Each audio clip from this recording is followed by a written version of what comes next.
Welcome to part 3 of the online workshop for creating a slow-stitched apple slice snippet roll.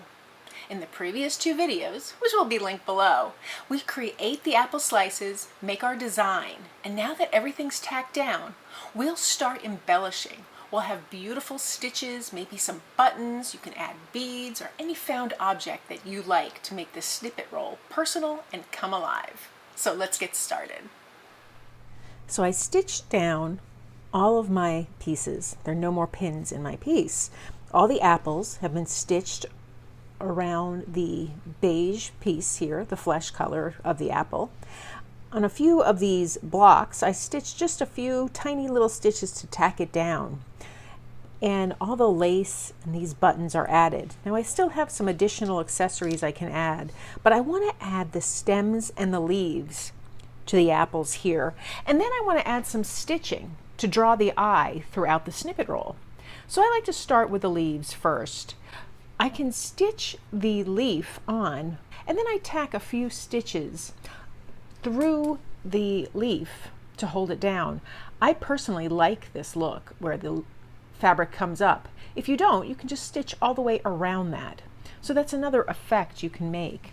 Now the little apple slices don't need leaves, so I just need 4 leaves for these apples here. So I'll play around with the different colors. I like to vary the solids and patterns, larger patterns and smaller patterns. Love this fabric. This one's nice too. I think this one has too big a print unless I was to cut out the leaves, which is an idea.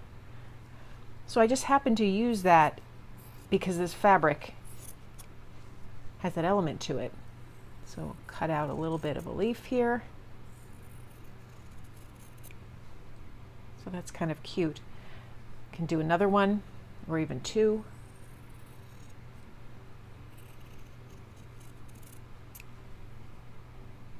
I like the effect the 2 leaves give.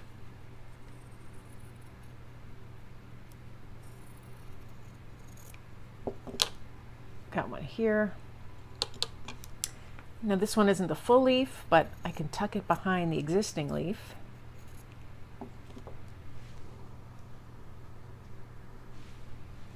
Just like that. Or I can add it with another piece of fabric, another leaf. I think I'll use this fabric for the last 2 apples here. So I'll just cut some teardrop shapes. Now this is a smaller apple, this is larger, so I can really play around with that.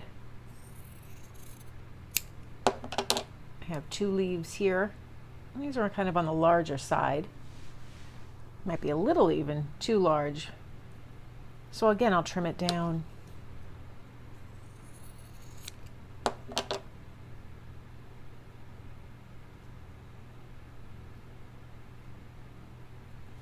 Can play around with how I want this to go. Maybe this way this time. And now I need little leaves for over there.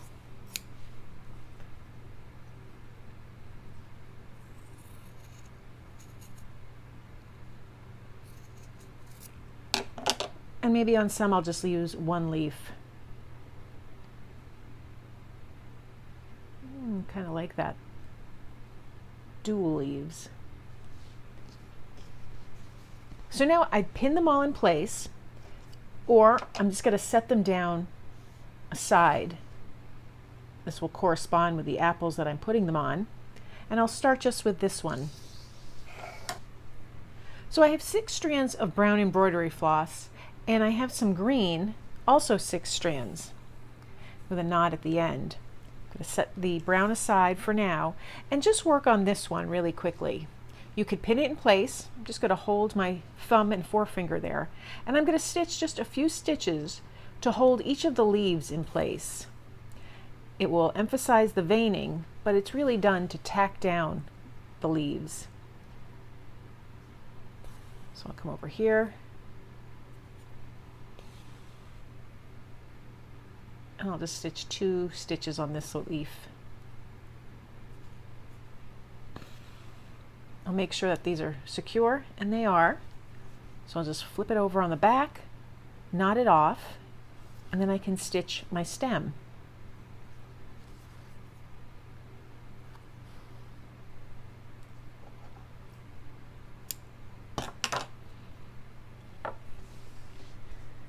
So now again, I have my brown thread here. I'm just going to start at the base here of the apple where the flesh is. And I want my stem to go out at a little bit of an angle. So I'll stitch one stitch, and then I'm going to come up through that stitch, making a split stitch. And I'm just going to stitch just a little bit out of an angle. And I'll come back in and do one more stitch. Again, splitting that first stitch and meeting up where I ended that last stitch. So I have a nice thick stitch. I'll knot it on the back.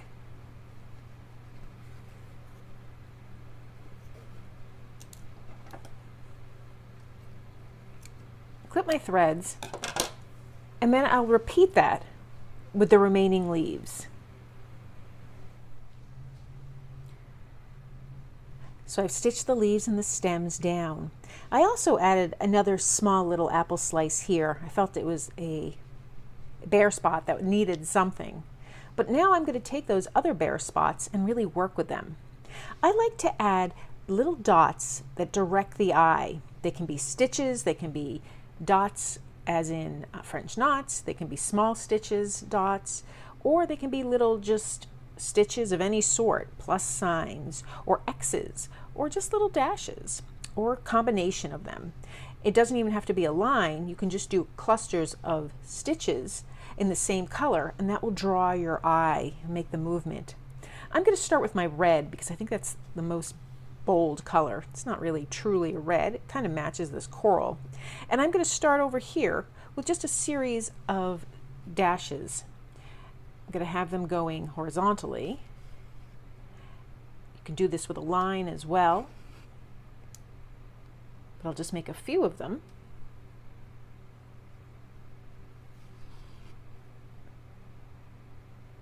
And I want them to go in the direction I want the eye to go.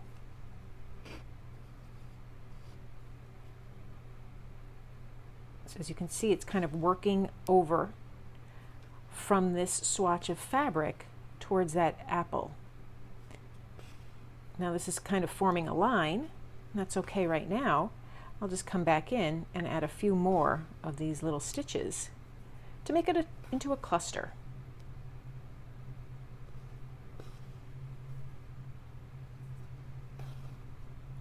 What I like to do is have some of my stitches go on the patch fabric and some on the background fabric. I don't cross over the apples, although you certainly could do that if that's what you like that look of. I want the apples to be like the focal point throughout this piece.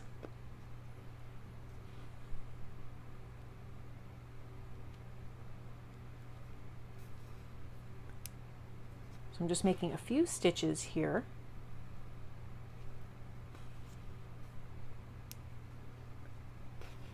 And they're sort of in a line formation, or at least they're directing the eye between the two, because it's heavier on the top with stitches and fewer at the base, almost forming like a triangle of some sort. They're a little random and a little haphazard. I think I want to start them over here a little more, so I'll add a few more in there, but you can see how it's coming here. I'll add a few in between here, and a few connecting these two apples, and then a few connecting these two apples. I'll show you what I mean. So I've stitched a series of these clusters, and as you can see, it kind of leads the eye very subtly across the snippet roll.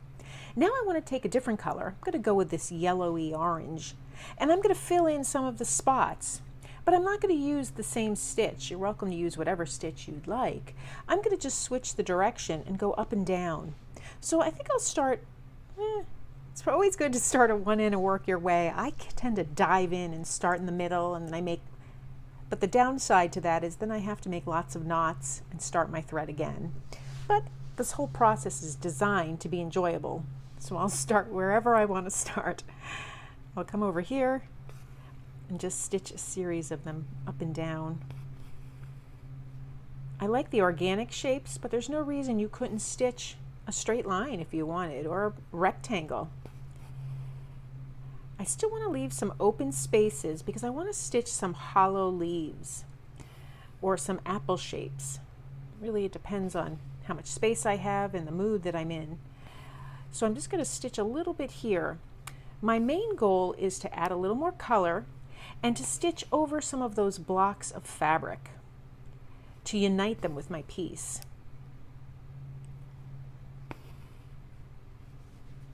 So that's just one example. I think I'll put a few more stitches down here, and then I'll work on a few more areas throughout this little snippet roll.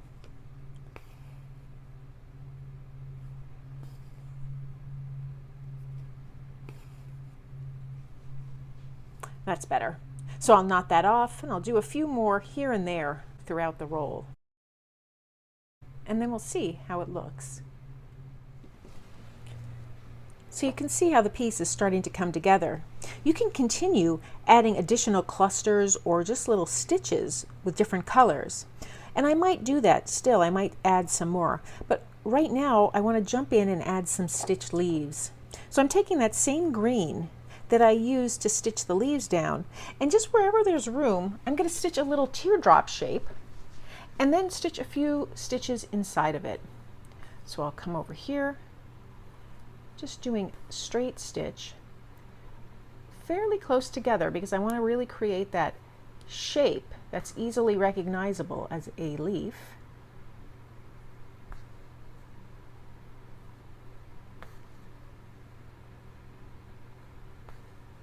Then I'll stitch it on the other side.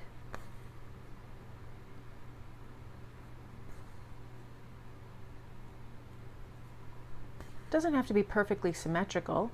You just want to capture that leaf shape. Then I like to stitch a few little stitches inside of that shape to indicate the veining.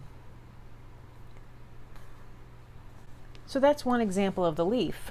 So I'll do that in a few more spots, maybe even over here, and then I'll just add a few more stitches in between. When that's complete, I'll take one more look and see if I want to add anything to my piece, and we'll take a look at it.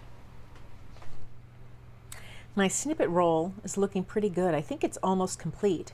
I do have a few spots here that I want to fill in, and these buttons I think are perfect for it. They're reminiscent of the color of the center of the apple. And I have some embroidery floss with all those three colors that I used, the yellow, the red-ish, and the green. So I think I'll stitch those buttons on, each button with a different color, and then my roll will be complete. So I stitched the buttons on. You can see the centers are filled with little different colors. I looked at the piece one more time and I saw there was a lot of space here and here, so I just filled them in with a few stitches. And that's the beauty of the snippet roll. You can continue to add stitches and little embellishments and extras as much as you'd like. Oh, I love how this came out. It's a great roll. I wanted to show you the difference between this one and the first one that I showed you, my sample piece.